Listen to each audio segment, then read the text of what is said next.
सुनिए डॉक्टर श्याम सुंदर पाराशर जी की अनमोल कथा। आज की स्तुति दिवसीय कथा के द्वितीय भाग के अंतर्गत भक्तों आप लोग सूत ऋषि के द्वारा शौनक ऋषि को दिया गया वह रहस्यमयी ज्ञान जिसको सुनने से आपके कल्याण का मार्ग प्रशस्त होगा। तो ध्यान से इस रहस्यमयी ज्ञानमयी कथा को सुने भक्तों। श्री राधे राधे। से बाहर भगवान उन्हें उत्सव मनाने के लिए ले गए, किंतु शिविर में जो पांडवों की सैया सोनी पड़ी थी उस पर द्रौपदी के पांचों बेटा अपने अपने पिता के पलंग पर जा लेटे और उधर घायल पड़े दुर्योधन के पास अश्वत्थामा ने पहुंचते हुए कहा, मित्र तुम्हारी ये दशा देखी नहीं जाती, मैं तुम्हारे लिए क्या करूं। दुर्योधन ने कहा, मित्र हम 100 भाई थे पर आज एक भी नहीं बचा, और उससे भी बड़ा कष्ट इस बात का है दुश्मन मेरे 5 भाई थे पर एक भी नहीं मरा। क्या इन 5 में से तुम एक को भी मार सकते हो। अश्वत्थामा ने कहा, मित्र तुमने मुझे मौका ही कहां दिया है। आप देखो आप एक की बात कर रहे हो, हम 5 का सिर काट के अभी लाते और चल दिया। काकुलु कन्याय से रात में सोते हुए पांडवों के शिविर पर अचानक हमला किया अश्वत्थामा ने। पांडव शिविर में थे ही नहीं, उनके बच्चे सो रहे थे, उन्हीं को पांडव समझ के 5 का सिर काट लिया और द्रौपदी के 5 पुत्रों का सिर काट करके दुर्योधन के पास लाया। मित्र देखो तुमने एक का सिर मांगा था, मैं 5 का सिर ले आया। सुनते बड़ा खुश हुआ दुर्योधन, पर ध्यान से देखा तो पहचान गया और बोला, अरे अभागे ये पांडव नहीं पांडव पुत्र हैं। इन बच्चों को मार के तूने हमारे वंश में पानी देने वाला भी नहीं छोड़ा। और उतना ही दुखी दुर्योधन देह त्याग करके चल बसा। अश्वत्थामा डर के मारे भयभीत होकर भागा और इधर प्रातः जब द्रौपदी को अपने पुत्रों के निधन का समाचार मिला तो छाती पीट पीट के बिलखने लगी। माता शिशूनां निधनं सुतानां निशम्य घोरं परितप्यमाना तदा रुदद्बाष्पकलाकुलाक्षी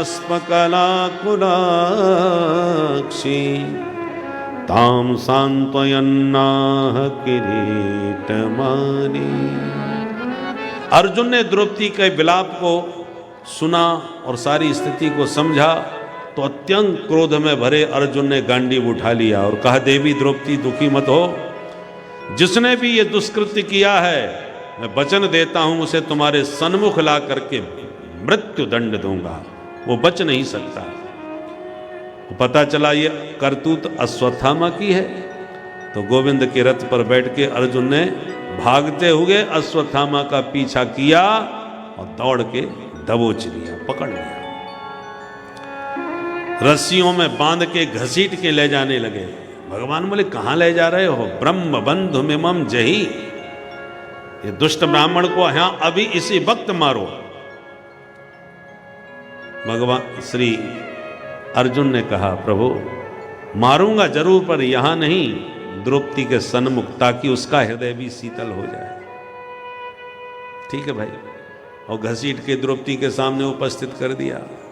देवी द्रौपदी देखो, ये रहा वह दुष्ट जिसने तुम्हारे सोते हुए बच्चों की हत्या की।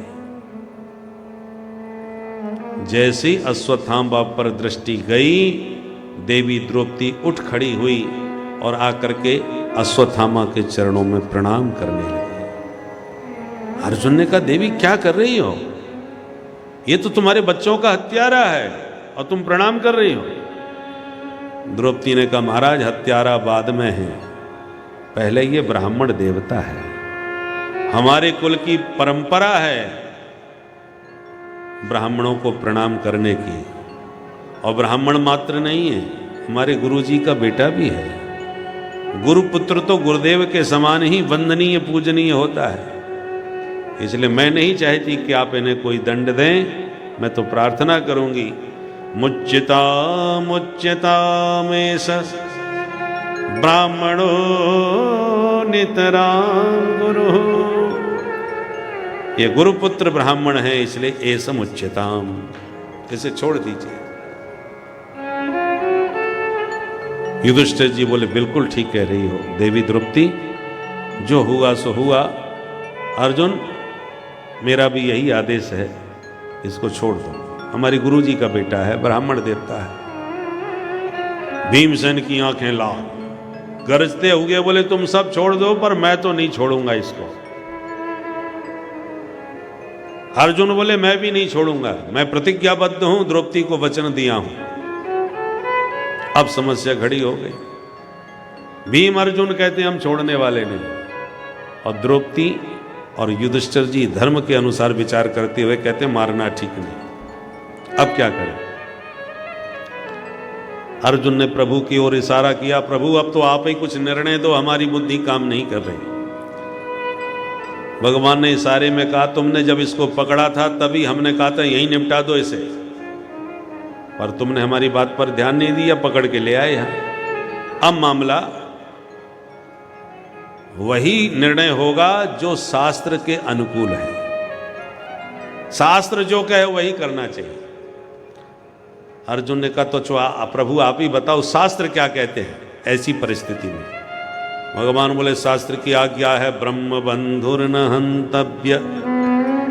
शास्त्र कहता है ब्राह्मण कितना भी अधम से अधम हो, न हंतव्य, उसकी हत्या बिल्कुल नहीं होनी चाहिए। अर्जुन ये ब्राह्मण है, तुम्हारी गुरुजी का बेटा है, इसलिए मारना मत। अर्जुन बोल का मुंह लटक गया, फिर बोले मेरी प्रतिज्ञा का क्या होगा फिर? भगवान बोले हाँ ये भी बात सही है, शास्त्र ये भी कहते हैं अर्जुन, आतताई बधारहण, आतताई कोई भी हो उसकी हर हालत में हत्या होनी चाहिए, उसका वध करना ही उचित है। आतताई को कभी मत छोड़ना। इसने सोते हुए बच्चों को मारा है, किसी भी हालत में इसको छोड़ना मत। अर्जुन ने कहा धन्य हो महाराज, आप मुझे सुलझा रहे हो कि और उलझा रहे हो? अरे यही तो मेरी समस्या है, और आप दोनों बात कह रहे हो कि ब्राह्मण है इसलिए मारना मत, पर आतताई है इसलिए छोड़ना मत, तो करना क्या है यही तो प्रश्न है। भगवान बोले वही तो हम बता रहे हैं भाई, शास्त्र जो कह रहे हैं वह करो, और शास्त्र कहते हैं ब्राह्मण को मारना नहीं चाहिए, पर आतताई कोई भी हो शास्त्र की आज्ञा है उसे कभी जिंदा मत छोड़ो। मैंने तुम्हें सारी बात बता दी। अर्जुन समझ गए ये टेढ़ी टांग वाले कभी सीधा नहीं बोलने वाले, ये हमेशा टेढ़ा ही बोलेंगे। और कहना क्या चाह रही है? अर्जुन भी पक्के चेला हैं, गीता का ज्ञान सुने बैठे थे, तुरंत उनको सूत्र याद आ गया, गला काट के मारने से ही मारना नहीं कहलाता।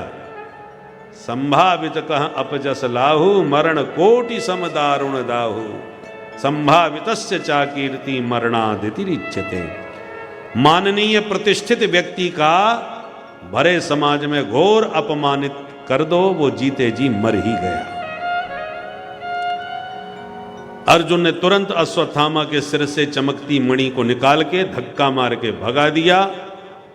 मारा तो नहीं, पर मौत से भी भयंकर ये बुरा अपमान हो गया। अश्वत्थामा ने ठान लिया कि अब मैं इस वंश में किसी को छोड़ूंगा तो नहीं, बचा भी तो कोई नहीं। फिर ध्यान आ गया, अभिमन्यु वीर गति को प्राप्त हो गए, पर उसकी पत्नी अभी गर्भवती है, उसी से इनकी संतान वृद्धि होगी, और उसे नष्ट किया तो इनका वंश खत्म। और ऐसा सोच के अश्वत्थामा ने उत्तरा के ऊपर ब्रह्मास्त्र छोड़ दिया, उत्तरा के गर्भ को नष्ट करने के संकल्प से। इधर भगवान पांडवों से विदाई मांग रहे थे, भैया अब तुम अपना घर संभालो, हम चले अपनी द्वारिका। यथायोग्य सबसे मिले, और सबसे विदा लेकर जैसी चलने के लिए रथ पर कदम रखा कि भवन के भीतर से चीख पुकार सुनाई पड़ने लगी, पाहि पाहि महायोगिं देव देव जगतपते, नान्यं त्वदभयं पश्ये यत्र मृत्यु परस्परम। पाहि मां केशव पाहि मां, हे द्वारकानाथ रक्षा करो। भगवान समझ गए अश्वत्थामा की करतूत। पांडवों को निर्वंश कर देने के लिए ब्रह्मास्त्र का प्रयोग कर दिया। भगवान तुरंत उत्तरा के गर्भ में अंगूठे के बराबर नन्हा रूप धारण करके प्रविष्ट हो गए और ब्रह्मास्त्र के द्वारा, जो ब्रह्मास्त्र मारने आया था, अपने प्रभाव से भगवान ने उस ब्रह्मास्त्र को शांत कर दिया। इसका नाम है ईश्वर। जो असंभव को संभव कर दे वही तो ईश्वर है। ब्रह्मास्त्र को शांत करके भगवान ने गर्भ में विराजमान परीक्षित की रक्षा करी और देवी उत्तरा को यह परम सौभाग्य प्राप्त हुआ। देखो, भारत की माताओं ने अपने गर्भ में साक्षात भगवान को धारण करके जन्म दिया, राम और कृष्ण के रूप में। इन्हीं भारत की माताओं ने भक्तों को जन्म दिया, ध्रुव और प्रहलाद के रूप में। पर ऐसी जननी कोई नहीं हुई जिसके गर्भ में भक्त और भगवान दोनों एक साथ विराजमान हुए हों। ये परम सौभाग्य आज केवल उत्तरा को प्राप्त हुआ कि परम भक्त परीक्षित पहले से ही पेट में थे, आज भगवान भी उत्तरा के गर्भ में पहुंच गए और बालक की रक्षा भी की। भगवान पुनः प्रकट होकर मंद मुस्कुराने लगे। उत्तरा तो चरणों में लिपट गई। क्या जवाब दें, किन शब्दों में धन्यवाद दें। भगवान उत्तरा को अभय दान दे के आगे बढ़ने लगे तो बुआ कुंती ने चरण पकड़ लिए और बोले, प्रभु अब आप जा रहे हो तो जाने से पहले एक वरदान मुझको भी देते जाओ। मांगो बुआ। बोले, विपदः सन्तु नः शश्वत् तत्र तत्र जगद्गुरो भवतो दर्शनं यत् स्यात् पुनर्भव दर्शनम् अपुनर्भव दर्शनम्। हे जगद्गुरु, हे द्वारकानाथ, आप द्वारका जा रहे हो तो प्रेम से जाओ, पर एक आशीर्वाद वरदान का मुझे दे के जाओ। क्या मांगो बुआ? मैं बस यही वरदान चाहती हूं कि जब तक मैं संसार में जीवित रहूं तब तक मेरे ऊपर विपत्ति पर विपत्ति आती रहे, संकट पर संकट आते रहें, बस यही वरदान दीजिए। भगवान बोले, राम राम राम। बुआ जी, ये आप क्या मांग रही हैं? इस संसार के लोग तो सत्यनारायण की कथा भी घर में बचवाते हैं तो सबसे पहले हमसे मांगते हैं सुख संपत्ति घर आवे, कष्ट मिटे तन का। दुनिया कष्ट मिटा के सुख संपत्ति मांग रही है और आप हमसे विपत्ति मांग रही हो, कष्ट मांग रही हो। इस विपत्ति से क्या मिलेगा आपको बुआ? तो बुआ कहती है, भवतो दर्शनम यत् स्यात्। मैंने अनुभव किया है गोविंद कि विपत्ति में ही सदा आपके दर्शन मुझे प्राप्त होते हैं। जब तक विपत्ति रहती है मेरे ऊपर तब तक आप मेरे पास रहते हो, और विपत्ति चली जाती है तो आप भी चले जाते हो। तो यदि विपत्ति ही आपके सानिध्य का कारण है तो चाहूंगी कि सदा विपत्ति बनी रहे ताकि सदा आप मेरे पास बने रहो। भगवान बोले, बुआ यदि ऐसी बात है तो सारे कार्यक्रम कैंसिल, हम कहीं नहीं जा रहे, आपके पास ही रहेंगे। और भगवान ने तुरंत अपनी यात्रा स्थगित कर दी और बुआ का हाथ पकड़ के उनके महलों में प्रविष्ट हो गए। बोलो भक्त वत्सल भगवान की। पर प्रभु ने एक दिन अनुभव किया कि रात के 12 बजे सब तो सो रहे हैं, पर युधिष्ठिर जी बैठे बैठे सिसकी भर रहे हैं, रो रहे हैं। भगवान ने जाके पूछा, भैया आप चक्रवर्ती सम्राट बन गए, अखिल भूमंडल के अधिपति हैं आप इस समय, फिर भी आपकी आंखों में ये आंसू कैसे? अब क्या कष्ट है? समस्त शत्रु समाप्त हो गए अब तो। युधिष्ठिर जी ने कहा, गोविंद अपने ही भाई बंधुओं का वध करके मैं आज राजा बना बैठा हूं। जब उन सबकी याद आती है तो मेरा हृदय वेदना से भर जाता है कि मैंने सत्ता सुख के लिए अपनों को खो दिया। बोलो राधे राधे। राधे राधे। जिन पितामह भीष्म की गोदी में खेला करते थे हम लोग, हमने उन्हीं को बाणों की सैया पर आज सुला दिया। कितने भी दुष्ट सही, दुर्योधन आदि, कौरव, ये सब मेरे भाई थे। मैंने उन सबको इस सत्ता के लिए समाप्त कर दिया। मुझे अपने आप में सोच सोच के गिलानी होती है।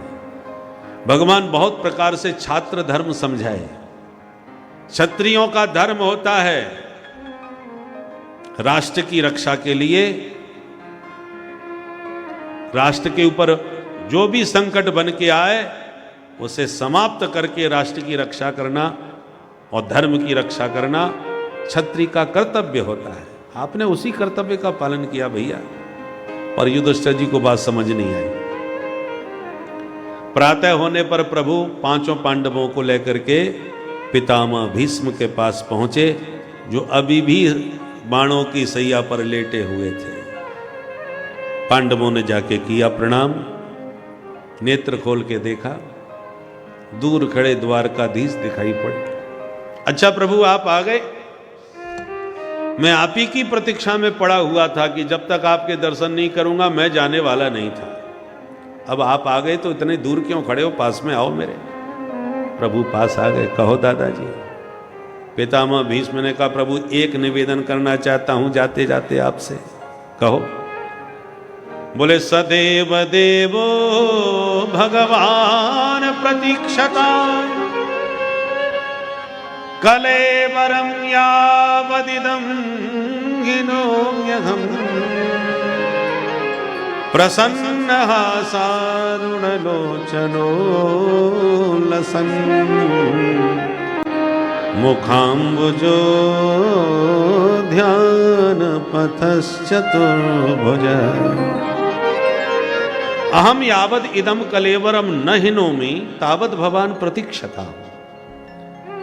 हे प्यारे, जब तक इस शरीर को त्याग कर संसार से विदा न हो जाऊं तब तक आप ऐसे खड़े खड़े उस समय की प्रतीक्षा करना। मेरे जाने से पहले चले मत जाना। भगवान मुंह लटका के बोले ठीक है दादाजी। मुंह क्यों लटकाया? बोले जानते हैं ये तो इच्छा मृत्यु का वरदान लिए बैठे हैं, जब चाहेंगे तब जाएंगे। और कहीं 2-4 महीने के लिए कार्यक्रम कैंसिल कर दिया कि अब मूड नहीं है जाने का, तो हमारी तो लग गई ड्यूटी, कब तक खड़े रहेंगे सामने। तो जैसे प्रभु ने कहा ठीक है दादाजी, भीष्म बाबा बोले सुनो सुनो, ये लटका हुआ मुंह नहीं देखना हमको। तब बोले प्रसन्न हासारुण लोचनोल्लसन, जब तक खड़े हो प्रसन्न मुद्रा में हंसते मुस्कुराते रहो सरकार, चिंता मत करना, ज्यादा प्रतीक्षा नहीं करवाऊंगा आपसे, किंतु हंसते रहो क्योंकि आपकी हंसी में ही तो सारा चमत्कार है। भगवान मुस्कुरा पड़े और माधव की मुस्कान देखते ही पितामह भीष्म के शरीर की सारी पीड़ा शांत हो गई। युधिष्ठिर जी प्रश्न करने लगे, बाबा भीष्म उत्तर देने लगे। दान धर्म, राज धर्म, मोक्ष धर्म, सभी धर्मों का मर्म समझाए, जिसे सुन समझ करके युधिष्ठिर जी का शोक समाप्त हो गया। भगवान को लगा, पितामह भीष्म ने सोचा कि अब प्रभु से ज्यादा प्रतीक्षा कराना ठीक नहीं, हमको भी चल लेना चाहिए। और जाने से पहले प्रभु के चरणों में कुछ तो पुष्पांजलि चढ़ा के जाऊं। पर बाणों की सैया पर सोया हुआ व्यक्ति पुष्प तोड़ने कहां जाएगा? इसलिए पुष्प ताग्रा छंद में बद्ध करके पितामह भीष्म ने बहुत ही प्यारी स्तुति भगवान के चरणों में की। इसको पुष्प ताग्रा छंद कहते हैं, जिसमें स्तुति गा रहे हैं पितामह भीष्म। बहुत प्यारी स्तुति है, बहुत ध्यान से सुनिए। इतिमति रूप कल्पिता वितृष्णा भगवती सात्वत पुंगवे विभुनि स्वसुख मुपगते क्वचित् विहरतु प्रकृति मोपेयुषि भव प्रभा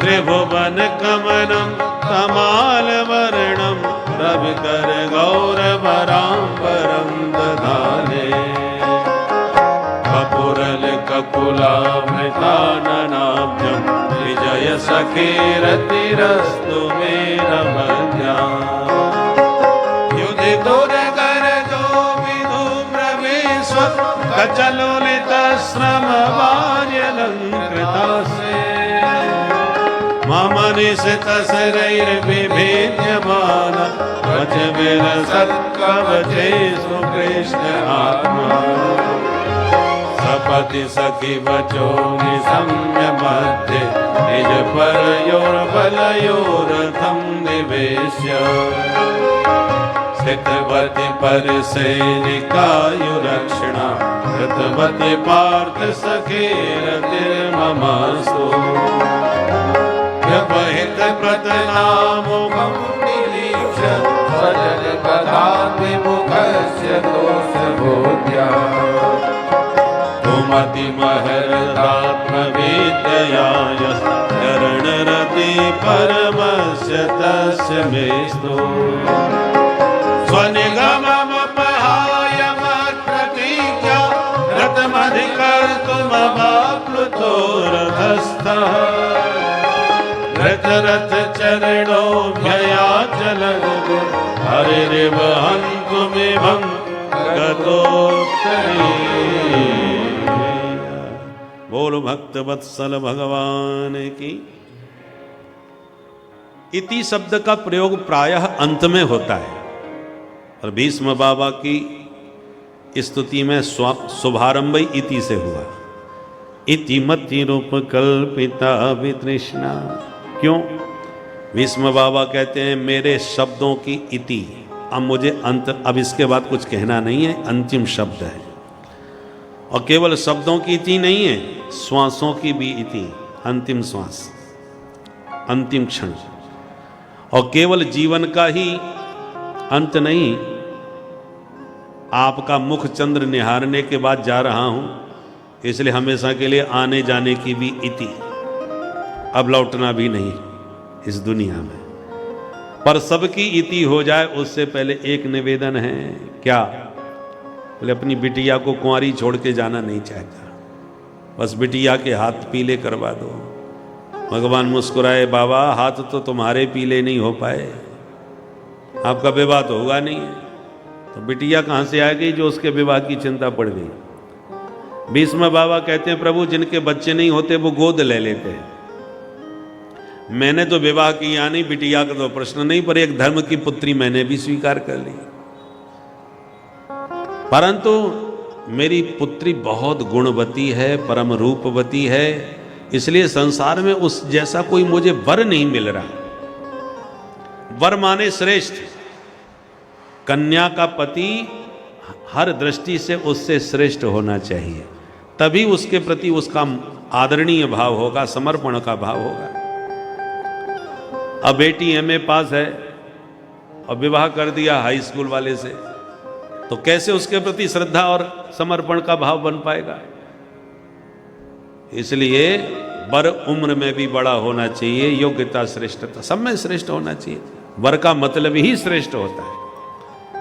और इस संसार में मुझे मेरी पुत्री का कोई पति ठीक से समझ में नहीं आ रहा। भगवान बोले अच्छा जरा योग्यता बताओ, आपकी बिटिया ज्यादा पढ़ी लिखी है क्या? नाम क्या है, योग्यता क्या है तुम्हारी पुत्री में? पितामह भीष्म कहते हैं इति मति, ये जो मेरी मति है माने बुद्धि, यही मेरी पुत्री है। और इसकी योग्यता है वितृष्णा, इसमें कोई तृष्णा नहीं है। वित्तेषणा पुत्रेषणा लोकेषणा, कोई भी तृष्णा मेरी मति में नहीं है। इसलिए मति मेरी परम पवित्र और निर्मल है, और ऐसी निर्मल मति का पति जगत में कोई सूझता नहीं है। तो अब क्या विचार है? बोले प्रभु अब तो एक ही विचार है कि आप ही मेरी मति को अपनी श्रीमती बना लो, आपके साथ ही पाणी ग्रहण हो जाए। मेरी मति आपकी बन जाए श्रीमती, आप बन जाएं इसके पति, आपके चरणों में करेगी दिन रात रति, और मुझको भी मिल जाएगी फिर सदगति। पुत्री का पाणी ग्रहण आपसे करके मैं भी निश्चिंत होकर जगत से विदा हो सकूंगा। इतनी प्यारी स्तुति गाई और स्तुति गाते गाते गोविंद के चरणों में मन लगा करके महारास का स्मरण करने लगे। ललित गति विलास बल गुहास प्रणय निरीक्षण कल्प तरुर्माना। प्यारे, आपकी चाल बड़ी ललित है, ललित गति।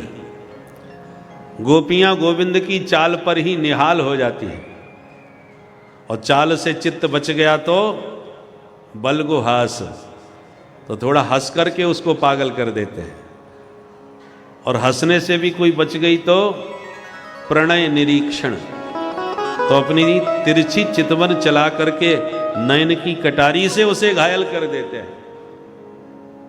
गोविंद की नयन कटारी बहुत खतरनाक है महाराज। कटारी समझते हैं? तलवार की छोटी बहन। तलवार बड़ी होती है, कटारी छोटी होती है। कटारी का घायल व्यक्ति बच सकता है, इलाज कर लो, पर इनकी नयन कटारी से जो घायल हो गया उसका इस संसार में कोई इलाज नहीं, कहीं भी नहीं होने वाला। और इसलिए रसिकों ने भगवान के नयनों का चमत्कार वर्णन किया। इनकी आंखों में क्या जादू है? अरे जादू भरी तेरी आंखें जिधर गई, जादू भरी तेरी आंखें जिधर गई, जादू भरी तेरी आंखें जिधर गई। नैनों की कटारी बारी बारी छुई मुई छतिया से उतर गई। नैनों की कटारी वारी वारी छुई हुई छतिया से उतर गई। जादू भरी तेरी आंखें जिधर गई, जादू भरी तेरी आंखें जिधर गई, जादू भरी तेरी आंखें। कैसी हैं आंखें? प्रेम की लरी हरिद्रक दोनों, प्रेम की लरी हरिद्रक दोनों, प्रेम की लरी हरिद्रक दोनों, प्रेम की लरी हरिद्रक दोनों। बरस परी मोती सी बिखर गई, बरस परी मोती सी बिखर गई। जादू भरी तेरी आंखें जिधर गई, जादू भरी तेरी आंखें जिधर गई, जादू भरी तेरी आंखें जिधर। श्री राधे।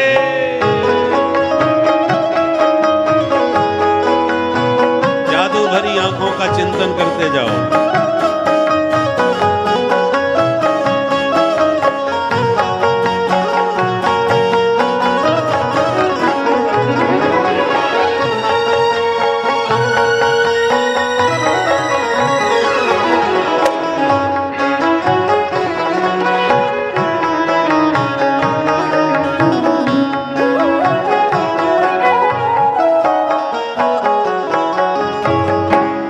पल पलक करत नहीं टारे, अब पल पलक करत नहीं टारे, करत नहीं टारे, करत नहीं टारे। एक बार आंखें चार हो जाएं तो पलक गिरना भूल जाते हैं, और गलती से पलक झपक गई तो लगता है जैसे प्राण निकल गए। त्रुटिर योगायते त्वाम अपश्यताम। अब पल पलक करत नहीं टारे, अब पल पलक करत नहीं टारे, अब पल पलक करत नहीं टारे, अब पल पलक करत नहीं टारे। छिन छोरत जनु, छिन छोरत जनु जानन कर गई, छिन छोरत जनु जानन कर गई। जादू भरी तेरी आंख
मेवाड़ की मीरा इनकी नयन कटारी से घायल हो गई बेचारी। ऐसी घायल हुई दुनिया में उसका इलाज हो ही नहीं पाया, दर्द से कराहती रही जीवन भर। तेरी मैं तो प्रेम दीवानी मारो दर्द न जाने को। तेरी मैं तो प्रेम दीवानी मारो दर्द न जाने को। दर्द की मारी बन बन डोलो, दर्द की मारी बन बन डोलो। दर्द की मारी बन बन डोलो। दर्द की मारी बन बन डोलो। वैद्य मिला नहीं को, वैद्य मिला नहीं को। तेरी मैं तो प्रेम दीवानी मरो दर्द न जाने को। तेरी मैं तो प्रेम दीवानी मारो दर्द न जाने को। नैनों की कटारी बारी बारी पलकन मारी। नैनों की कटारी वारी वारी पलकन मारी। जादू की पिटारी दृद, जादू की पिटारी दृद छुई मुई कर गई। जादू की पिटारी दृढ़ छुई मुई कर गई। जादू भरी तेरी आंखें जिधर गई। जादू भरी तेरी आंखें जिधर गई।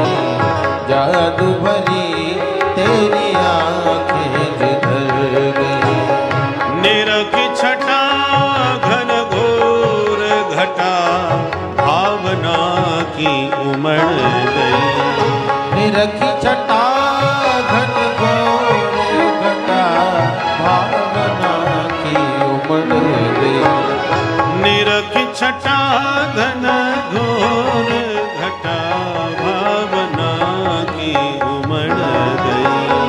निरखी छटा घन घोर घटा भावना की उमड़ गई।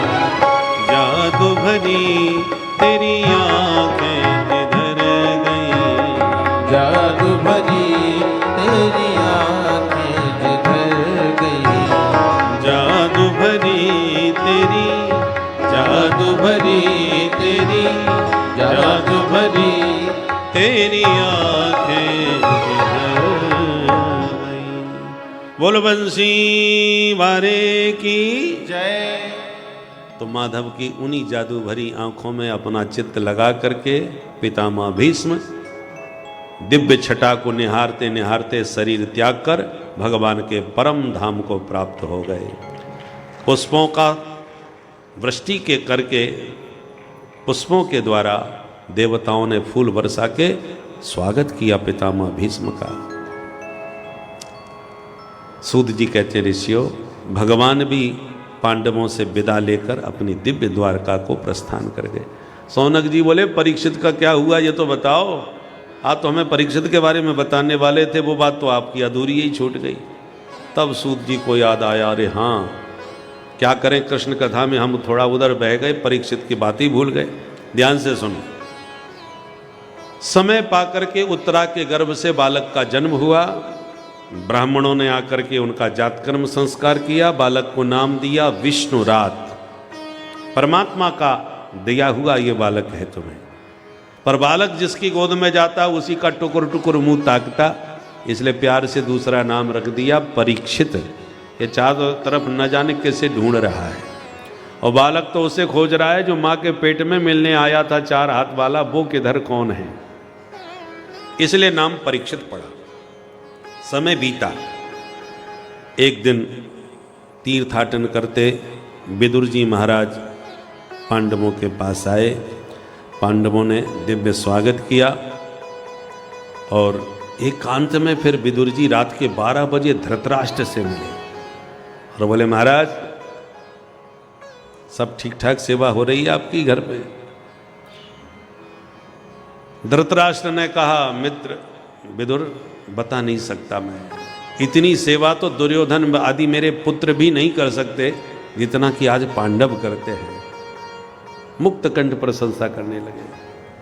विदुर जी को सुन के रहा नहीं गया। बोले महाराज थोड़ी बहुत लाज शर्म है कि बाजार में बेच खाई? धिक्कार है तुम्हारे जीवन को। जिन पांडवों ने तुम्हारे 100 बेटे समाप्त कर दिए युद्ध में, आज उन्हीं के टुकड़ों पर कुत्ते की तरह पड़े हुए वो उनके घर में। पर गेह उपासते, ये भी कोई जिंदगी है तुम्हारी? संस्कृत में यदि किसी को गाली दो ना तो सुनने वाला तारीफ समझ बैठेगा। संस्कृत की गाली इतनी प्यारी है। किसी से कहो गृहपाल तो सुनने वाले को क्या लगेगा कि पूरे घर को हम ही पाल पोस रहे हैं, इसलिए हमको गृहपाल बोला। पर गृहपाल नाम है कुत्ते का। जिसके घर की टुकड़ी रोटी खाता है उसके घर की वफादारी दिखाता है। इसलिए गृहपाल नाम कुत्ते का है, जिसका खाए उसकी बजाय। अब किसी से कहो आइए ग्राम सिंह, तो सोचेगा पूरे गांव में हम ही एक शेर हैं। और ग्राम सिंह नाम भी इसी कुत्ते का है, जो सिर्फ अपने गांव में ही शेर की तरह रहता है, दूसरे के गांव में तो दुम दबा के भगता है, सिर्फ अपने घर का गांव का ही शेर। तो ये संस्कृत की गाली भी बड़ी प्यारी है। तो यहां पर विदुर जी ने ऐसी डांटा धृतराष्ट्र को, भीमापवर्जितम पिंडम मादत्ते गृहपालवत। उस गृहपाल की तरह, कुत्ते की तरह भीमसेन के दिए हुए टुकड़े खा करके पड़े हुए हो यहां पर। धृतराष्ट्र ने कहा विदुर मैं अंधा और उस पर भी बुढ़ा, अब मैं कहां जाऊं बुढ़ापे में? विदुर जी बोलो अभी मेरे साथ चलो। और रात के 12 बजे ही धृतराष्ट्र और गांधारी दोनों को लेकर के विदुर जी निकल गए जंगल। नियमानुसार पांडव प्रणाम करने प्रातः काल पहुंचे। ताऊ जी का पता ही नहीं। बहुत खोजबीन की है पर कोई पता नहीं चला। पांडव बहुत दुखी हो गए। युधिष्ठिर जी तो बहुत ही दुखी हो गए। तब ऋषि महर्षियों ने समझाया, परेशान मत होइए, विदुर जी जैसे परम संत के सानिध्य में गए हैं, अब उनकी सदगति हो जाएगी। समय बीता। भगवान किसी न किसी बहाने पांडवों से मिलने आते रहा करते थे। एक दिन अर्जुन से भगवान ने बोले, मित्र हम कितनी बार तुमसे मिलने आते, कभी तुम भी तो हमारे घर आया करो द्वारका। अर्जुन ने कहा ऐसी बात है तो सरकार अभी चलते हैं। बड़े भैया से आज्ञा ले ली और अर्जुन निकल गए। पर द्वारका में गए अर्जुन को पूरे 7 महीने बीत गए, लौट के ही नहीं आए। इधर पांडवों को अपशकुन होने लगे। युधिष्ठिर जी भीमसेन को बुला के बोले, भीम गता सप्ताधुना मासा। लीलाधर पुरुषोत्तम श्री बालकृष्ण लाल की लीलाएं समाप्त हुई। किशोरावस्था में आकर उन्होंने लीलाओं को आगे बढ़ाया और इसके बाद महाभारत युद्ध भी आगे चलकर हुआ युवावस्था में। और अंततोगत्वा भगवान ने जब अपनी सारी लीलाएं पूर्ण कर ली तो उनका इस पृथ्वी को छोड़कर जाने का समय भी आया। उस समय जो भक्त उनको अपना सर्वस्व मान चुके थे, जो उन्हीं के ध्यान, उन्हीं के दर्शन करके जीवित थे, उनके उस महाविछोड़ का समय आया कि उनको अब प्रभु के सानिध्य से दूर होना होगा। और उस अपार पीड़ा को जब अर्जुन ने आकर 5 पांडवों को बताया, 4 भाइयों को अपने बताया, तो उनकी माँ ने तो तुरंत ही अपना शरीर त्याग दिया और 5 पांडव भी राजपाट को राजा परीक्षित को सौंप कर वहाँ से चले गए। ये होती है भक्ति की प्रभु के बिना एक क्षण भी माँ कुंती नहीं रही। भक्ति की पराकाष्ठा देखिए। और इतने बलशाली होते हुए भी पांडव भी इस पृथ्वी पर रहना स्वीकार नहीं किए प्रभु की अनुपस्थिति में। तो इसी प्रकार की भक्ति भक्तों होनी चाहिए। श्री राधे राधे। 7 महीने द्वारका रह के आए हो, वहां पर किसी ने तुम्हारा अपमान तो नहीं कर दिया?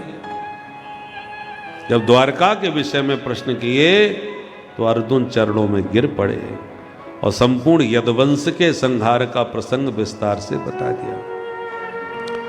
वंचितो हम महाराज हरिणा बंधु रूपिणा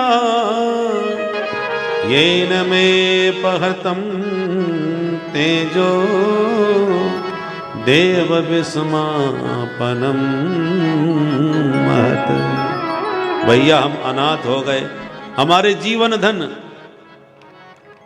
यदुनाथ द्वारकानाथ श्री कृष्ण हम सबको अनाथ करके अपने धाम चले गए। 56 करोड़ यादवों में ऐसा भयंकर गृह युद्ध हुआ है कि आपस में ही लड़ मर के समाप्त हो गए। 56 करोड़ में से केवल 4-5 बचे हैं, बाकी सब समाप्त। इतना सुनते ही बुआ कुंती ने भगवान के चरणों का ध्यान लगाया, एक पल में अपना शरीर त्याग दिया। पांडवों ने कहा कि प्रभु के बिना इस धरती पर हम भी नहीं रह सकते, और अपने पौत्र परीक्षित को सिंहासन पर अभिषेक करके पुत्र तुम संभालो, और 5 भाई पांडव द्रौपदी को साथ में लेके हिमालय यात्रा पर निकल गए। एक एक करके शरीर त्यागते हुए स्वर्गारोहण को प्राप्त हो गए। बोलो भक्त वत्सल भगवान की। छोटी उम्र में परीक्षित ने सत्ता को संभाला। सत्ता परिवर्तन होती है तो प्रजा में विविध प्रकार की चर्चाएं होती हैं कि यह सरकार कैसी चलेगी। तो परीक्षित के मन में भी हुआ, मैं बच्चा हूं, इतने बड़े साम्राज्य को मैंने स्वीकार तो कर लिया है, देखे मेरे बारे में जनता क्या सोचती है। तो भेष बदल करके जनता के बीच में गए। जहां भी गए वहीं पर उन्होंने अपने पूर्वजों की बहुत प्रशंसा सुनी। कोई उनके पिता अभिमन्यु की वीरता के गुण गा रहा है, बोले कितना महान वीर अभिमन्यु हुआ, चक्रव्यूह का भेदन करके स्वयं बलिदान हो गया। दूसरा कहता है फिर इनके दादा अर्जुन भी कोई कम थोड़ी थे, महावीर गांडीवधारी, उन जैसा योद्धा कोई नहीं। अब दूसरा कहता है भाई उन्हीं के खानदान में ये परीक्षित हुए, देखें ये क्या करेंगे, क्या संभालेंगे, कैसे चलाएंगे। परीक्षित सुन के विचार करते हैं कि जब मेरे पिता पितामह इतने प्रतापी थे, मुझे अपने खानदान की आन बान शान का ध्यान रखना है, मर्यादा का ध्यान रखना होगा। ऐसे विचार करते सुनते जा रहे थे गुप्त वेश में।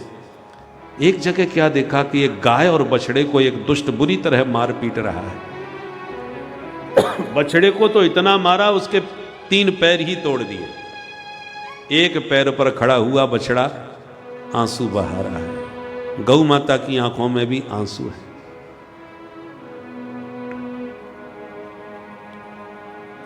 और गाय अपने बछड़े से कुछ बोल रही है। क्या बोल रही है? बोले ब्रह्मादयो बहुतिथम यदपांग मोक्ष कामास्तपः समचरन् भगवत् प्रपन्ना साश्री स्ववासमरविन्दवनं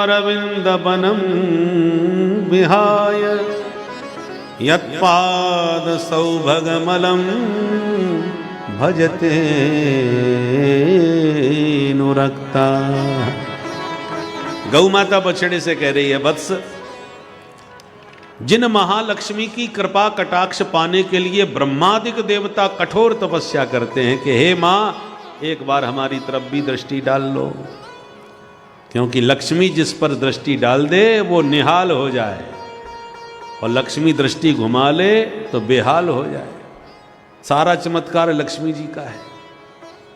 इसलिए लक्ष्मी जी की कृपा कटाक्ष को सारा संसार ललचाता है। यहां तक कि ब्रह्मादिक देवता भी तपस्या करके मां लक्ष्मी जी से कहते हैं एक बार हमारी ओर दृष्टि डाल दो। वो महालक्ष्मी जिन प्रभु के चरण कमलों की सेवा में सतत संलग्न रहती है, वे प्रभु के पादारविंद हमको अनाथ करके चले गए। सुनते ही परीक्षित समझ गए ये सामान्य गाय बछड़े तो नहीं हो सकते भाई, पर जो भी है ये दुष्टात्मा कौन है जो इनको सता रहा है। मेरे राज्य में तलवार निकाल के परीक्षित एकदम ललकारते हुए बोले, हे दुष्ट दुरात्मा खड़ा रहे। जिन गायों की रक्षा के लिए भगवान गोलोक धाम छोड़ के धराधाम पर आए और विप्रधेनु सुर संत हित लीन मनुज अवतार, जिन गायों के पीछे भगवान नंगे पैर दौड़े दौड़े बन बन भागे, उन गोविंद के अंतर्धान होते ही उनकी प्यारी गौ माता पर अत्याचार करने वाले दुष्ट तू कौन है। मारोदी रम भद्रम ते खला नाम मई शास्त्री। गौ माता बिल्कुल मत रोना, इन दुष्ट दुरात्माओं को दंड देने के लिए परीक्षित अभी जीवित है।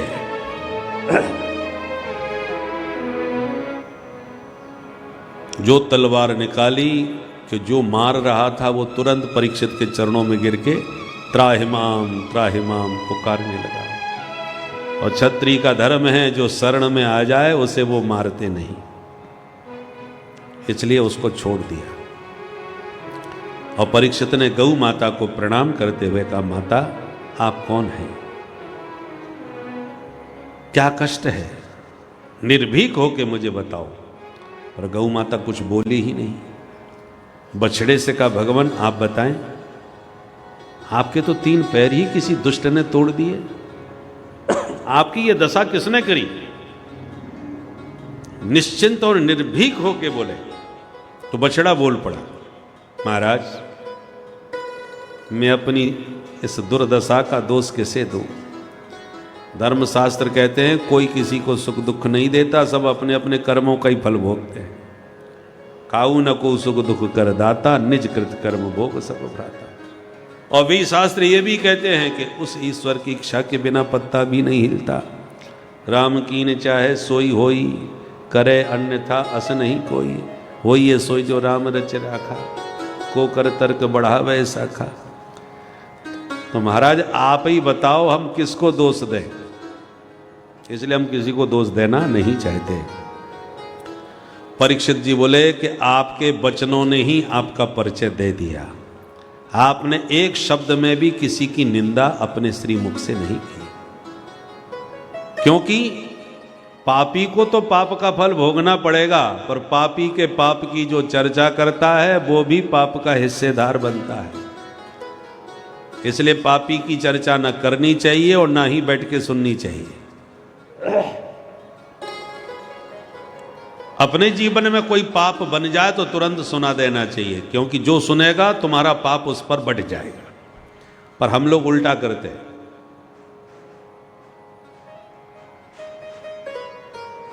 ₹5 का दान करेंगे तो 50 का नोट बताएंगे, 5 माला जपेंगे तो 50 माला बताएंगे। हम 50 माला जपे बिना तो पानी भी नहीं पीते। तो पुण्य का तो बढ़ चढ़ करके बखान करते हैं, और पाप कोई बन जाए तो छुपा के रखते हैं, किसी को पता ना चल जाए। और दूसरों के शुभ कर्मों की चर्चा में हमें कोई रुचि नहीं होती सुनने में, और पाप चर्चा सुनने में बड़ी रुचि होती है।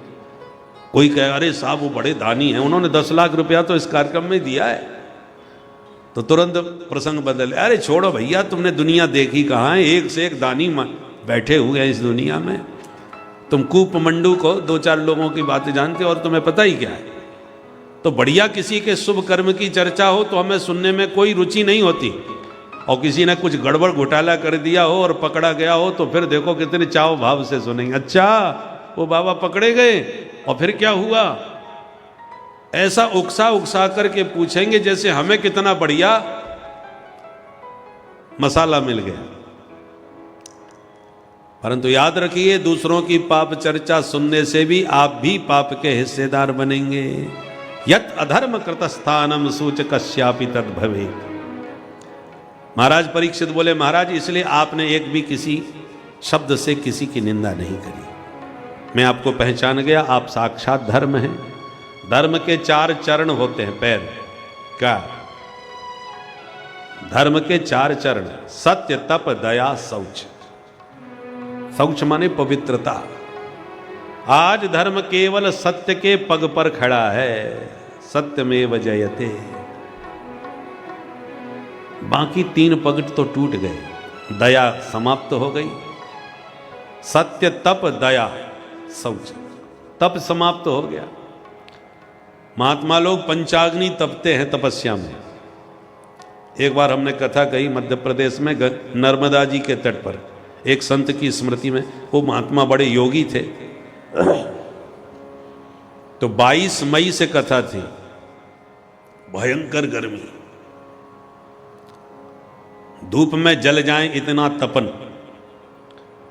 और कथा का समय था शाम को 4 से 7। तो उस महात्मा, जिन महात्मा की पुण्य स्मृति के प्रथम पुण्यतिथि थी, उसमें कथा हुई। तो जो महात्मा लोग आकर के बैठते थे उनमें से बहुत से धूनी तपाते थे। तो ठीक 10 बजे मैदान में बैठ जाते थे, चारों तरफ अग्नि लगा करके, और सिर पर एक रख लेते थे खप्पड़, उसमें भी आग। वो बैठे बैठे हवन करते थे सिर के ऊपर। माने सिर के ऊपर भी आग, उसमें भी हवन कर रहे हैं, और 22 मई की तपती धूप में बीच मैदान में खड़े हैं। उनके दर्शन करने के लिए 2 मिनट खड़ा होना भी भारी पड़ जाता था। और वो 10 बजे से ठीक 2 बजे तक बैठे रहते थे तपती धूप में ऐसे ही, और चारों तरफ भी आग लगाई, धूनी रमते थे। और 2 बजे के बाद फिर नर्मदा स्नान करके उसी राख को पूरे शरीर पर लपेट के फिर कथा सुनने विराजमान हो जाते थे। 7 दिन हमने देखे। तो ऐसी तपस्या बहुत कठिन है। पर कलयुग में धीरे धीरे ये तप नष्ट हो गया। अब तो बिजली भी चली जाए तो हाहाकार मच जाता है, महाराज कब आएगी बिजली, मरे जा रहे हैं। तो धूनी क्या तपेंगे, आग क्या तपेंगे। तो तप समाप्त हो गया। इंद्रियों का संयम करना ही सबसे बड़ा तप है, वो भी तप नहीं रहा। शौच माने पवित्रता बिल्कुल समाप्त हो गई। अब तो अपने अपने हाथ से उठाओ, प्रेम से खड़े खड़े खाओ। पहले माताएं भी इतनी पवित्रता का ध्यान रखती थी कि रसोई में बच्चों को भी हाथ पैर धोए बिना प्रवेश नहीं देती थी। बड़ा शौचाचार का ध्यान रखा जाता था, पवित्रता का। जूता पहन के घर में नहीं घुस सकते थे। अब तो जूता पहन के रसोई में आप घूमो, प्रेम से जूता पहन के खाते होगे घूमो। अब तो शिष्टाचार में आ गया है। जो गिद्ध भोज होता है ना, उसमें क्या होता है, जूता चप्पल सब पहन करके खड़े खड़े लेते जा रहे हैं प्लेट में और घूमते हुए खाते जा रहे हैं। शिष्टाचार में आ गया। पहले यह मूर्खता का प्रथम लक्षण माना जाता था। एक बार संस्कृत के महान पंडित कालिदास जी को राजा भोज ने कहा, आइए मूर्खराज। तो काशी, तो वो महापंडित थे, उन्होंने टोक दिया कि भोजराज आपने मुझे मूर्खराज कैसे कह दिया। कालिदास जी तो महापंडित थे। बोले मैंने मूर्खता का एक भी काम नहीं किया है आज तक। तो मूर्खता के काम क्या होते, लक्षण बताओ जरा। तो कालिदास जी मूर्खता के लक्षण बतला रहे। बोले खादन न गच्छामि, हसन न जल्पे, गतम न सोचामि, कृतम न मन्ये, द्वाभ्याम तृतीयो न भवामि राजन, किम कारणम भोज भवामि मूर्ख। भोजराज जी, किस कारण से आपने मुझे मूर्ख कहा? क्योंकि मैं खाते खाते घूमता नहीं हूं, खाते पीते चलते रहना, ये मूर्खता का लक्षण है। खादन न गच्छामि, खाते हुए थे, मैं नहीं चलता। हसन न जल्पे, जल्प माने बातचीत, बातचीत करते समय बहुत हंसना, माने बात कह नहीं पाई और हंसे जा रहे हैं बत्ती सी निकाल के। अरे तुम्हारी बात सुनो, सुन करके फिर हंसी आवे तो हंसना अच्छा लगता है, हम भी हंसे। और तुम कहते कहते हंसे जा रहे हो अपने आप ही, हंसी का कोई कारण समझ में आ नहीं रहा, तो ये भी मूर्खता का लक्षण है। पहले बात कहो फिर हंसने वाली बात पर हंसो। पर मैं बिना मतलब के बात करते नहीं हंसता। गतम न सोचामि कृतम न मन्ये, बीती हुई बातों को सोच सोच कर परेशान होना, या आने वाले कार्यों को मुंगेरी लाल के हसीन सपने देखना, मैं ऐसा करूंगा फिर वैसा करूंगा फिर देखना ऐसा होगा, ऐसे भी स्वप्न मनोरथ बहुत करते हैं, ये भी मूर्खता है। द्वाभ्याम तृतीयो न भमामी, दो लोग आपस में बात कर रहे हैं तो तुरंत आकर के अपनी बात बीच में ही आकर के चालू कर देना, ये भी मूर्खता है। तो कहा कि मैंने ऐसा कोई काम नहीं किया भोजराज जी, तो फिर आपने मुझे मूर्ख क्यों कहा? तब भोजराज जी ने कहा मैं आपसे ये जानना ही चाहता था कि मूर्खता कैसे किसे है, इसलिए मैंने आपसे कहा कि आपसे ही परिभाषा, क्योंकि उनकी पत्नी अपनी सहेली से बात कर रही थी, इतने में राजा साहब पहुंच गए, तो पत्नी ने कह दिया आइए मूर्ख राज। तो राजा को बड़ा अजीब लगा कि पत्नी ने मेरे से मूर्ख कह दिया, तो उन्होंने सबसे ही मूर्ख कहना चालू किया। जब कालिदास जी से मूर्ख कहा तब मूर्खता की परिभाषा कालिदास जी ने सुनाई, और तब उनको समझ में आई कि पति पत्नी वो दोनों, मेरी पत्नी सहेली से बात कर रही थी, मैं बीच में अपनी बात कहने लगा, इसलिए मेरी पत्नी ने मुझे मूर्ख बिल्कुल ठीक कहा। दो जब बात कर रहे हों तो पहले उनकी बात सुनो, बात पूरी होवे तब अपनी बात कहनी चाहिए। क्या बात चल रही है तुम्हें मतलब नहीं, जाती अपनी बात चालू कर दी, ये मूर्खता है। तो राजा को तुरंत अपनी मूर्खता समझ में आ गई। तो कहने का मतलब यह है कि जो मूर्खता का पहला लक्षण बताया था वो आज शिष्टाचार का स्वरूप बन गया है। तो समय की गति है। प्यार से बोलो जय श्री राधे। जय श्री शौचाचार भी समाप्त हो गया।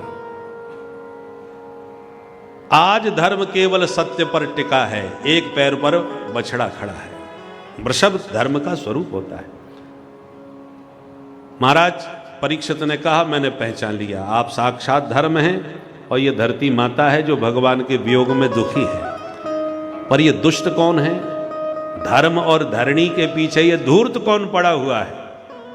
क्यों भाई तुम्हारा परिचय? तो चरणों में गिर के बोला महाराज मेरा नाम है कलियुग। महाराज परीक्षित बोले दुष्ट कली, हमारे देश में तुम प्रविष्ट कैसे हो गया? घुस कैसे आया? बिना वीजा पासपोर्ट के घुसपैठिए मेरे देश में कैसे आ गया? निकल बाहर। कलयुग बोला निकल के बाहर जाऊंगा कहां महाराज, इस समय संपूर्ण भूमंडल पर आपका ही साम्राज्य है, आधिपत्य है। देखो महाराज मैं मानता हूं मुझ में बुराइयां तो बहुत है, फिर भी एक गुण ऐसा है जो कहीं नहीं मिलेगा। क्या गुण है तुम्हारा? यत् फलम नास्ति तपसा न योगेन समाधिना तत्फलम लभते सम्यक कलौ केशव कीर्तनात्। अन्य युगों में जो तपस्या करके यज्ञ करके ध्यान करके फल मिलता है वो हम केवल हरिनाम संकीर्तन से ही उपलब्ध करा देते हैं। कलयुग केवल हरि गुण का है। और महाराज हमको आरक्षण भी मिला हुआ है ठाकुर जी की तरफ से। बोले अच्छा, ये आरक्षण अब से नहीं है, बहुत पहले से, बहुत पुराना आरक्षण चल रहा है। हमारे ऋषि महर्षियों ने सबको आरक्षण दिया था, बिना भेदभाव के, बिना काला कानून लाए बिना। ब्राह्मणों को आरक्षण दिया, पढ़ो पढ़ाओ, यज्ञ करो और यज्ञ कराओ, दान लो और दान दो। शिक्षा तुम्हारा दायित्व है, पढ़ो पढ़ाओ और पांडित कर्म करके सत्कर्म में सबको लगाओ। ब्राह्मणों को ये कर्म आरक्षित था। क्षत्रियों से कहा कि तुम राष्ट्र की रक्षा करो, नेतृत्व का काम तुम्हारा है, क्योंकि जिसके बाहु में बल होता है शक्तिशाली ही राष्ट्र की रक्षा करता है। तो उनको आरक्षण दिया, तुम्हारा काम ये होगा। वैश्यों से कहा तुम क्या स्वभाव गुण के अनुसार ये निर्धारित किया, चातुर्वर्ण्यम मया सृष्टम गुण कर्म स्वभावतः, जो गीता में भगवान ने कहा है। वैश्यों ने कहा हमको तो व्यापार करने में ज्यादा आनंद आता है, तुम व्यापारी बन जाओ। उनके लिए आरक्षित कर दिया व्यापार। चतुर्वर्ण से कहा तुम क्या करोगे? बोले हमको तो सेवा में बड़ा रुचि है, गौ सेवा करें, साधु सेवा करें। बोले ठीक है, बहुत अच्छी सेवा का श्रम कर, जो श्रमजीवी है वो सेवा अच्छा कर सकता है। तो स्वभाव और गुण के अनुसार सबको सबका कर्म आरक्षित कर दिया। लोहे का काम करने वाले की एक निर्धारित जाति हो गई, काष्ठ का काम करने वाले की एक निर्धार, सबका आरक्षण था अपने अपने कर्म में, कोई किसी के कर्म में घुसपैठ नहीं करता था। और उससे क्या हुआ, जन्म से ही सबकी जीविका सुरक्षित हो गई। कोई किसी की जीविका में हस्तक्षेप नहीं डालता था और सबकी जीविका जन्म से ही सुरक्षित थी। परंतु अब क्या होगा, सब में सबका अधिकार कर दिया, जिसको जो अच्छा लगे वो करो। उसका परिणाम क्या हुआ कि जिसको जो अच्छा लगे वही कर्म करने लगा। तुम हमारा कर्म करने लगे तो हम तुम्हारा कर्म करने लगे। सबने एक दूसरे की जीविका पर आक्रमण करना चालू कर दिया। इसलिए जो हमारे ऋषि मुनियों ने जन्म से ही सबकी जीविका आरक्षित कर दी थी परंपरा अनुसार, वो सबका आरक्षण अपने अपने विषय में था। तो कलयुग ने कहा मुझे भी आरक्षण मिला है, तुम्हारा आरक्षण क्या है? बोले मानस पुण्य हो नहीं पापा। मेरी ये विशेषता है कि कोई मन से भी शुभ कर्म करे तो उसको फल मिलेगा, और मन से कोई पाप बन जाए तो उसको कोई दंड नहीं है। ये आरक्षण हमको ही मिला है। और युगों में तो आप मन से भी पाप करोगे तो दंड मिलेगा, पर कलयुग में छूट कर दी, क्योंकि मन प्राय कलयुग के प्राणियों का बहुत मलिन होता है। तो मानसिक पाप बन जाए तो दंड नहीं है, पर मानसिक शुभ कर्म बन गया तो उसका फल आपको जरूर मिलेगा। ये सुन के तो परीक्षित बड़े खुश हो गए, तुम्हारा गुण तो बड़ा प्यारा लगा भैया, तब तो हम 1 2 नहीं 4 कमरे खोलते हैं, प्रेम से सपरिवार रहो। कमरा नंबर क्या क्या है महाराज, कौन कौन से कमरे में रहें? बोले द्यूतम पानम स्त्रिय सूना यत्रा धर्मश्चतुर्विध। जहां जुआ खेला जाता हो वहां अपना डेरा जमा लो, उस घर में आसन जमा लो। जहां मदिरा पान किया जाता हो वहां शराबियों के घर में भी डेरा जमा लो। और जहां परस्त्री लंपट व्यभिचारी पुरुष रहते हो वहां पर भी अपना आसन जमा लो। और चौथा, जहां जीव जंतुओं की हिंसा होती हो, मारा काटा जाता हो, वहां पर भी अपना स्थान आप बना लीजिए। ये 4 स्थान कलयुग को दिए। कलयुग बोला जय हो महाराज, जैसा यात्री वैसे ही कमरे। आपने ऊट पटांग स्थान हमको दे दिए। अरे कम से कम एक गुण मेरा प्यारा लगा तो एक स्थान तो बढ़िया सा दो आप हमें। अच्छा तो बोलो क्या चाहते हो? तो पुनश्च याचमानाय जात रूप मदात प्रभो। केवल मुझे स्वर्ण में निवास और मिल जाता महाराज तो गुजारा हो जाता। परीक्षित प्रभावित थे इस गुण पर, इसलिए बोले जाओ दिया। कलयुग प्रसन्न हो गया और गौ माता को प्रणाम करके परीक्षित अपने महलों में चले गए। पर एक दिन की बात, स्वर्ण मुकुट धारण करके राजा परीक्षित मृगया खेलने, शिकार खेलने निकले, रास्ता भटक गए, दिग्भ्रमित हो गए। भूखे प्यासे दिन भर के पूछते पूछते पहुंचे। अचानक भटकते भटकते समीक मुनि का आश्रम दिखाई पड़ गया। तो आवाज लगाई महाराज जी, पर कोई प्रत्युत्तर नहीं प्राप्त हुआ, जवाब नहीं मिला। तो झोंपड़ी में झांक करके भीतर देखा तो महात्मा ध्यान मग्न बैठे थे। राजा को लगा अच्छा मेरे स्वागत से बचने के लिए समाधि का नाटक कर रहे हैं बैठे बैठे। मृषा समाधि आहोस्वित, ये झूठ मूठ की समाधि है। राजा महाराजा जहां भी जाते हैं वहीं उनकी जय जयकार और फूलों की माला पहनाई जाती है। अब उनको अभ्यास हो जाता है, स्वभाव बन जाता है कि जहां जाए वहां जय जयकार हो गए। और कहीं कसर पड़ जाए तो नेक में ही नाक टेढ़ी हो जाती है, मूड खराब हो जाता है।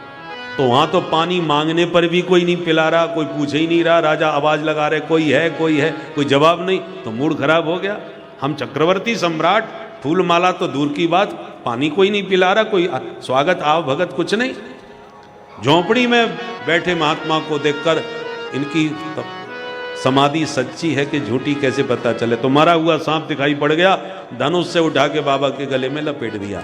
समाधि सच्ची थी, महात्मा को तो कोई फर्क नहीं पड़ा और राजा वहां से निकल गए। पर यह दृश्य एक बालक ने देख लिया। उसने दौड़ के समीक महाराज के पुत्र को समाचार सुना दिया। सुनते ही बालक क्रोध में भड़क गया। कौशिक्याप उपस्पृश्य बाघ वज्रम विससर्ज है। कौश की नदी का जल हाथ में लेकर क्रोधित हो गए ऋषि कुमार ने शाप दे दिया। इति लंघित मर्यादम तक्षकः सप्तमे हनि दंशति स्म कुलांगारम नोदितो में तद्रुहम। अरे कुलांगार, तूने मेरे पिता का अपमान सर्व से किया है, तो जा, मैं तुझे शाप देता हूं, आज से ठीक 7वें दिन तक्षक नाम तुझे डस लेगा। बाघ वज्र छोड़ दिया बालक ने। ब्राह्मणों की शक्ति वाणी में और क्षत्रियों की शक्ति बाणों में होती थी। बाघ वज्र से कोई बच नहीं सकता। बालक आया, पिता के गले में मरा सर्प देख के जोर जोर से रोने लगा। महात्मा की समाधि खुल गई, गले का सांप उतार के फेंक दिया। बच्चे से कहा, बेटा ये तो मरा हुआ सांप था, तू ऐसे क्यों रो रहा है? तो पूरी कहानी सुना दी। जैसे ही पता चला कि पुत्र ने शाप दे दिया सम्राट को, बड़े दुखी हो गए। बेटा तूने बहुत बड़ा अनर्थ कर दिया, अब इस राष्ट्र को ऐसा धर्मात्मा राजा कभी नहीं मिलने वाला। अब तो जितने मिलेंगे धर्मनिरपेक्ष ही ज्यादा मिलेंगे। पर जो होना था हो गया। तुरंत शिष्य को भेजा, परीक्षित को सारी घटना से अवगत कराया। परीक्षित को जैसे ही पता चला कि मेरा मरना पक्का हो गया 7वें दिन, तो सर्वस्व त्याग करके आत्मग्लानि से पश्चाताप करते परीक्षित गंगा के किनारे अनशन व्रत लेके बैठ गए। ऋषि महर्षियों को पता चला तो बड़े बड़े महात्मा भाग भाग करके परीक्षित के पास आने लगे। परीक्षित सबसे एक ही प्रश्न कर रहे हैं कि हम जैसे म्रियमाण मनुष्यों को क्या करना चाहिए। परीक्षित संतों से पूछ ही रहे थे कि उसी वक्त संत शिरोमणि व्यासनंदन भगवान सुखदेव मुनि, जिनकी 16 वर्ष की अवस्था है, अवधूत दिगंबर भेष है, मस्ती में झूमते हुए वहां प्रकट हो गए। बोल सुखदेव भगवान की जय। तत्राभवत् भगवान व्यास पुत्रो, तत्राभवत् भगवान व्यास पुत्रो, यद्रक्षयागा मठमानो नपेक्षा, यद्रक्षयागा मठमानो नपेक्षा, अलक्षलिंगो निजलाभतुष्टो,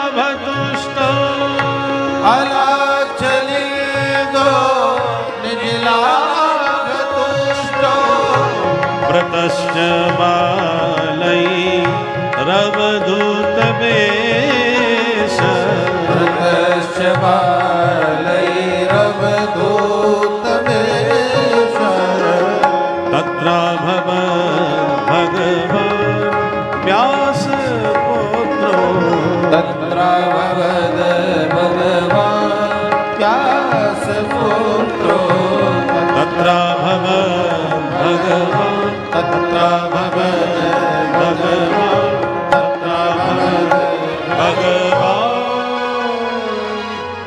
भगवान तत्र व्यासपुत्र अभवत। मानो भगवान ही आज व्यासनंदन बन करके सुखदेव जी के रूप में परीक्षित पर कृपा करने के लिए प्रकट हो गए। बोलो सुखदेव भगवान की। परीक्षित ने विधिवत पूजन किया और प्रश्न वही कर दिया, महाराज जिसकी मृत्यु अति निकट हो वो जीव क्या करे।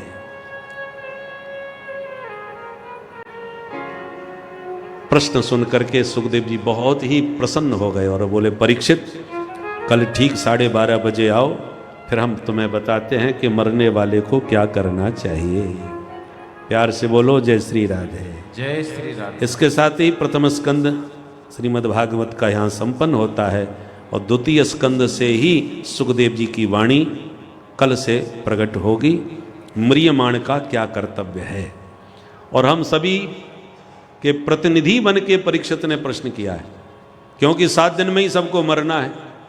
दिन तो 7 ही होते हैं, रविवार सोमवार मंगल बुध बृहस्पति शुक्र शनि, जब भी मरेंगे इन्हीं 7 दिनों में मरेंगे।